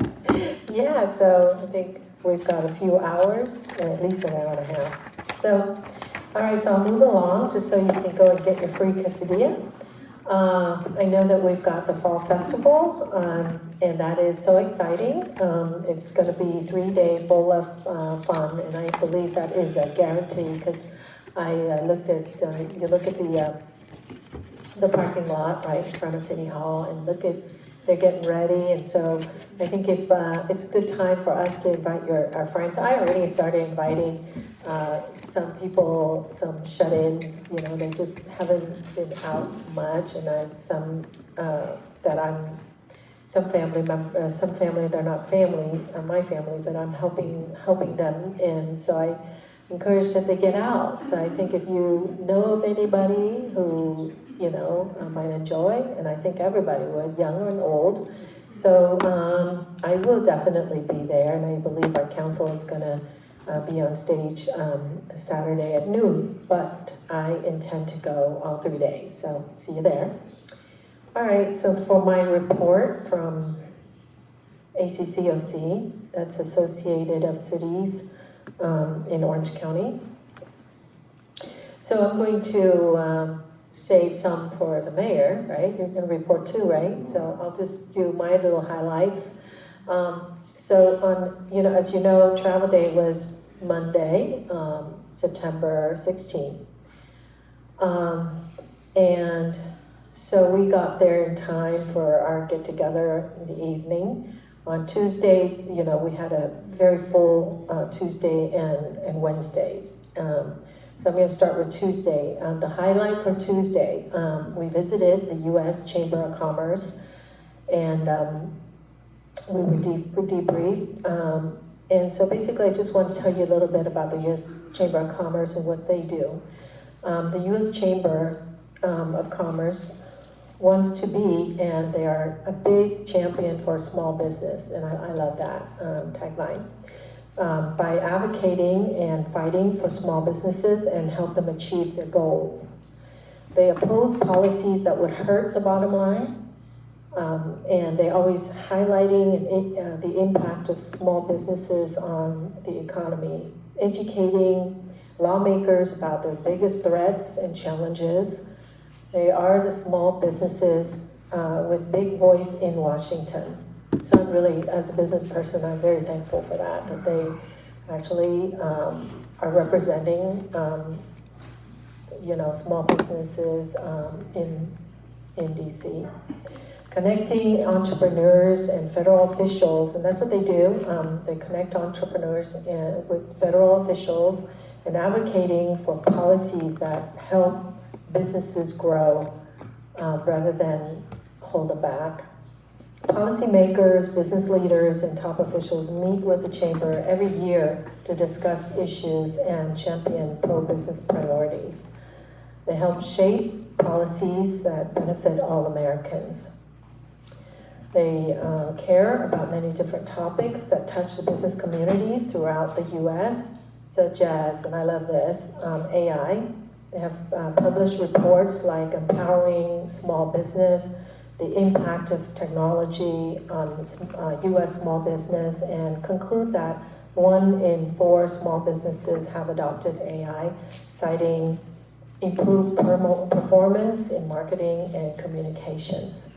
So that's just an example of how they keep up with the time and what they're doing, their forward-thinking approach. And then we went to, some of us went to visit Rep. Young Kim, but for us, we visited Rep. Linda Sanchez, and that was the highlight of my Tuesday, the 17th. So on to the 18th. Wednesday the 18th, we went to, what I really loved was the trip to the U.S. Department of Commerce. We got a briefing from them. This department's mission is to create the conditions. You know what? I have a question. Do we have to turn on the clock for this? No, this is. So you mean like we can talk forever? For this, let me ask the city attorney. Okay. Yeah, I just asking. Go ahead and tell me. Because she's going to. I understand. Okay. Hold on. Let the city attorney answer this. Yeah, I'm not sure that we applied it to the council comments. I mean, it's a council rule, so you could change the rule, but I don't believe it was applied to council comments. Okay, so that means we can talk forever?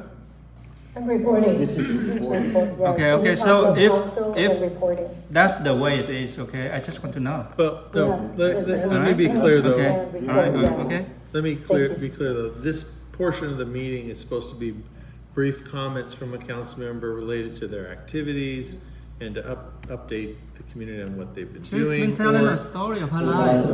Other items of public interest. So there should be some limitation on it, just keep it reasonable.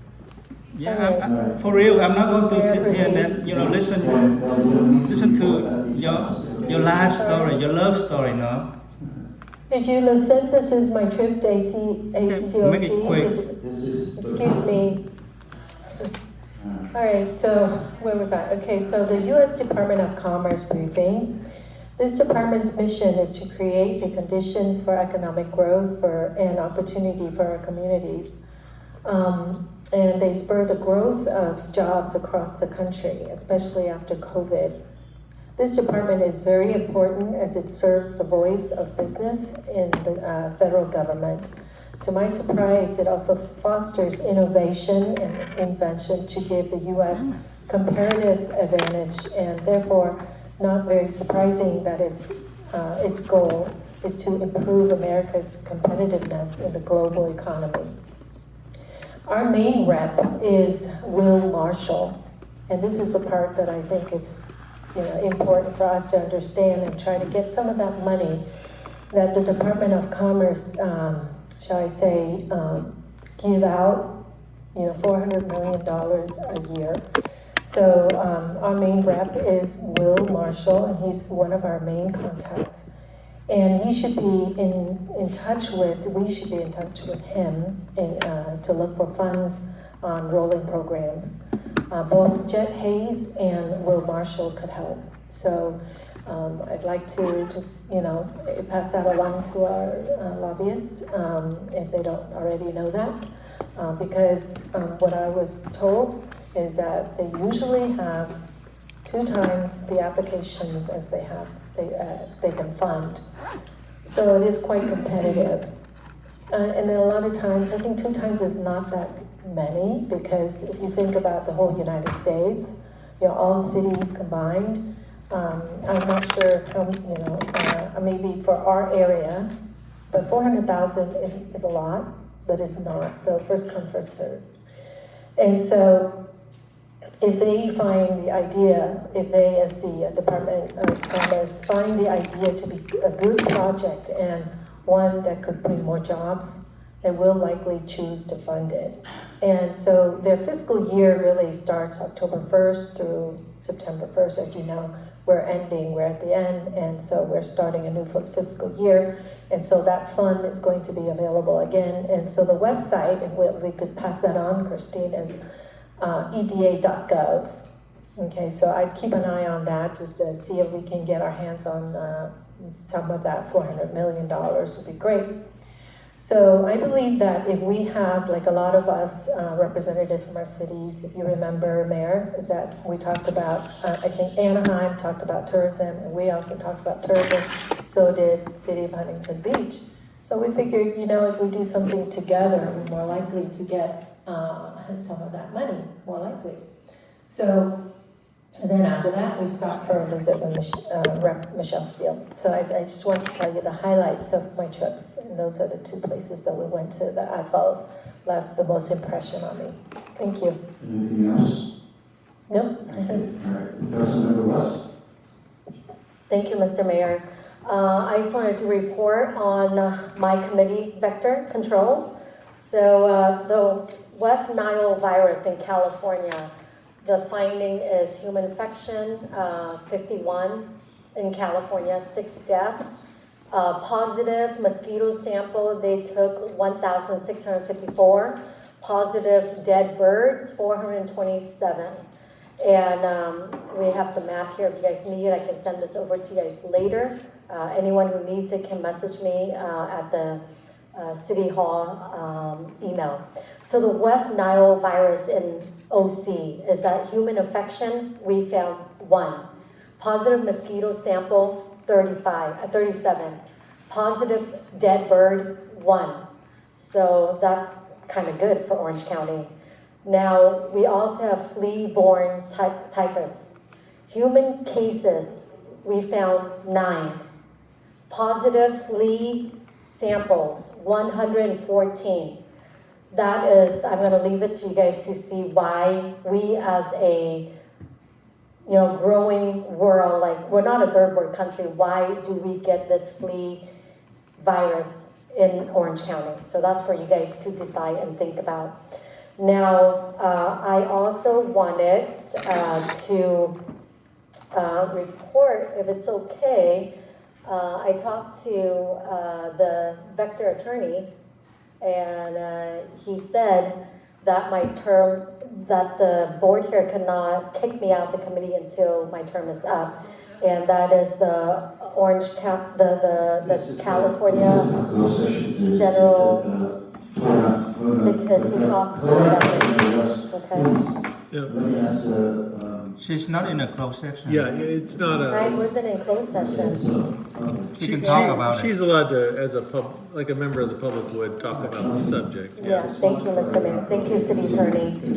Okay, so the Vector Orange County Attorney stated that the State of California Attorney General stated that the board here, majority, cannot kick me out until my term is up. So thank God, you know, the law always wins, right? Just continue to do what's right, and the law's on your side, and when you do what's right, it always wins out. So I just want to thank you. I want to update that.